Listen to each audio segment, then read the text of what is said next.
నూకాంబిక అమ్మవారికి పట్టు వస్త్రాలు సమర్పించిన మంత్రి కొల్లు రవీంద్ర. ఏడాది రాష్ట్ర పండగ అనకాపల్లి నూకాంబిక అమ్మవారి జాతర. నూకాంబిక అమ్మవారికి పట్టు వస్త్రాలు సమర్పించిన మంత్రి కొల్లు రవీంద్ర.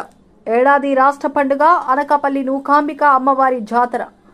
అనకాపల్లి నూకాంబిక అమ్మవారి కొత్త అమావాస్య జాతర ఘనంగా ప్రారంభమైంది. ఈ ఏడాది నుంచి అనకాపల్లి నూకాంబిక అమ్మవారి పండుగను రాష్ట్ర స్థాయి పండుగగా రాష్ట్ర ప్రభుత్వం ప్రకటించింది.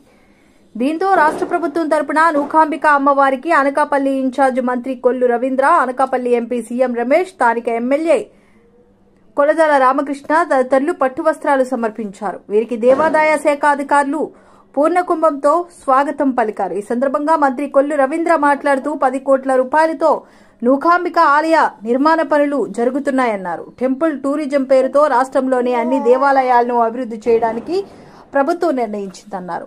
అనకాపల్లి జిల్లా collector K Vijay Krishna, joint collector Jahnavi, MLA Panchakarla Ramesh Babu, వివిధ కార్పొరేషన్ చైర్మన్లు తదితరులు పాల్గొన్నారు.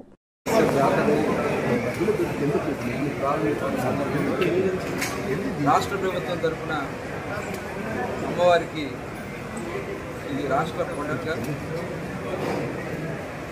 అమ్మవారికి పట్టు వస్త్రాలను సమర్పించడం జరిగింది.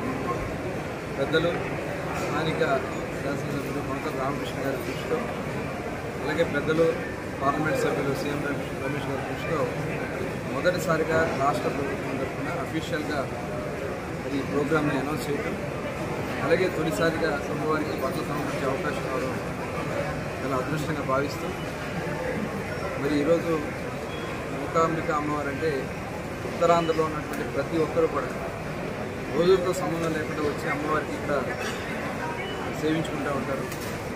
అటువంటి అమ్మవారి ఆలయానికి మరి ఈరోజు రాష్ట్ర ప్రభుత్వం కూడా గతంలో ముఖ్యమంత్రిగా చంద్రబాబు నాయుడు గారు టీటీడీ నుంచి 5 కోట్ల రూపాయలు ఇస్తే, అది టెక్నికల్ ప్రాబ్లం వల్ల కోర్టులో ఇస్తే కోర్టులో కూడా క్లియర్ అయింది.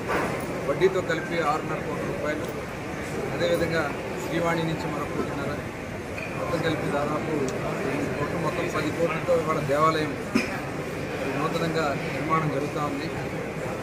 బహుశా రాబోయే కాలంలో గౌరవ ముఖ్యమంత్రి చంద్రబాబు నాయుడు గారి చేతుల మీదుగా అమ్మవారి ఆలయాన్ని ప్రారంభించుకోవడం జరుగుతుంది. ఇటువంటి ఆలయాలు సనాతన ధర్మం. సనాతన అంటే సద్ధర్మం, అనాథగా మనకు వస్తున్నటువంటి ధర్మం. ఇవాళ మనది ఒక సెక్యులర్ స్టేట్. అన్ని మతాన్ని, అన్ని ప్రాంతాన్ని గౌరవించుకోవాలంటే ప్రభుత్వం యొక్క ముఖ్య ఉద్దేశం.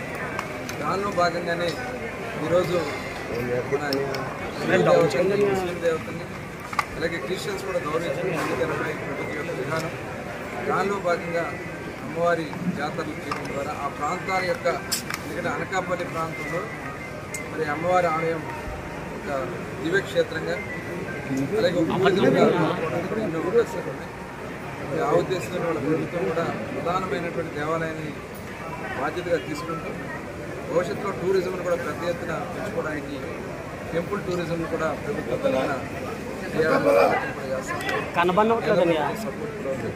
తప్పకుండా ఈ ఆలయానికి ఇంకా ఏది అవసరాలు ఉండదో సంపూర్ణంగా చేసి భక్తులకి అన్ని విధాలు కూడా సౌకర్యాలు కల్పించే లక్ష్యంతో ప్రభుత్వం పనిచేస్తుందని చెప్పి తెలియజేస్తూ, ఇంత చక్కటి కార్యక్రమాన్ని సహకరించిన ప్రతి ఒక్కరికి కూడా జిల్లా కలెక్టర్ గారికి, జాయింట్ కలెక్టర్ గారికి, ఎస్పీ గారికి, అలాగే శాసనసభ్యులు పంచకర్ల రామకృష్ణ గారికి, ఎంపీ గారికి, సీఎం రమేష్ గారికి, జిల్లా గోవింద్ గారికి, గాడి వీరభద్రరావుకి, ఆలయ కమిటీకి ఉత్సవ కమిటీ చైర్మన్గా నాగసింహ గారిని, అలాగే వాళ్ళ కమిటీ సభ్యులందరూ కూడా పేరు చెప్పిన అభినందనలు తెలియజేస్తారు. అలాగే ఈ స్టేట్ ఫెస్టివల్గా ఏదైతే డిక్లేర్ చేసేదానికి ఆ రోజు స్థానిక ముఖ్యమంత్రి గారిని కలిసి తిరిగిన వెంటనే ఆయన క్షణంగా ఆలోచించకుండా కంపల్సరీ చేయాలని చెప్పేసి ఆయన ఎంటప్పుడే ఆర్డర్స్ ఇవ్వడం. నిజంగా ఈరోజు అనకాపల్లి పార్లమెంట్ ఏదైతే ఉందో ఈ అమ్మవారిని చాలా కొద్దిగా ఎల్లప్పుడూ కూడా అమ్మవారికి బాగా చూస్తున్నారు. ఆ జీవనంలో ఇంకా పెద్ద రాబోయే రోజుల్లో కూడా ప్రభుత్వానికి అధికారులు ఇవ్వాలని, ఆశీస్సులు ఇవ్వాలని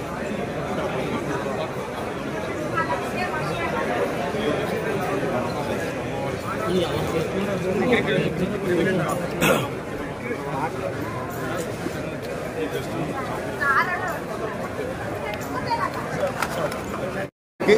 అదేవిధంగా పార్లమెంట్ సభ్యులు సీఎం రమేష్ గారికి, గోవింద్ గారికి, దాడి వీరభద్రరావు గారికి అందరికీ కూడా పేరు పేరున ధన్యవాదాలు తెలియపరుస్తూ ఈ ఉత్సవం ఎంతో ఘనంగా గతంలో కంటే ఘనంగా జరిగే విధంగా సహకరించిన పెద్దలందరికీ నా హృదయపూర్వక అభినందనలు తెలియపరుస్తూ ఆ నౌకాలమ్మ వారి ఆశీస్సులు ఎల్లవేళలా ఈ రాష్ట్రంపై, రాష్ట్ర ప్రజలపై ఉండాలి అని కోరుకుంటూ రేపు వచ్చే ఉగాదికి ఒక పర్వదినంగా తెలుగు నూతన సంవత్సరం పండగ కాబట్టి ఉగాది కూడా ఈ నెల రోజులు కొత్త అమావాస్య కార్యక్రమం ఏదైతే జరుగుతుందో అది ఉగాది ప్లస్ కొత్త అమావాస్య అన్నీ కూడా కలిపి చేసే విధంగా ఎన్టీఆర్ స్టేడియంలో మంచి కార్యక్రమాలు ఈ 30 రోజులు మన సంస్కృతిని ప్రతిబింబించే విధంగా నేటి తరానికి సంస్కృతి గురించి తెలిసే విధంగా కార్యక్రమాలు రూపొందించడం జరిగింది. కాబట్టి ప్రజలందరికీ కూడా సహకరిస్తున్న ప్రజలకు, నాయకులకు అందరికీ మరొకసారి నా హృదయపూర్వక ధన్యవాదాలు.